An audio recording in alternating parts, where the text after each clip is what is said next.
हो तोर पूजा कराऊं। तुझे अंगन अंगड़ायो जेते खाम बाबा हो तोर पूजा कराऊं।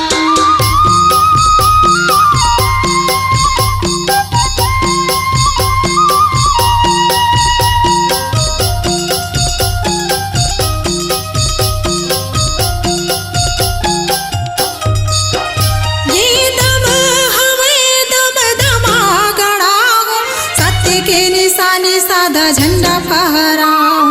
दम हमें दम दमा गड़ा हो, सत्य के निशानी सादा झंडा फहराऊं। हाँ, गुरु तोरे सेवा नित्य चरण मनाओ, चरणों के धूल माथा तिलक लगाऊं।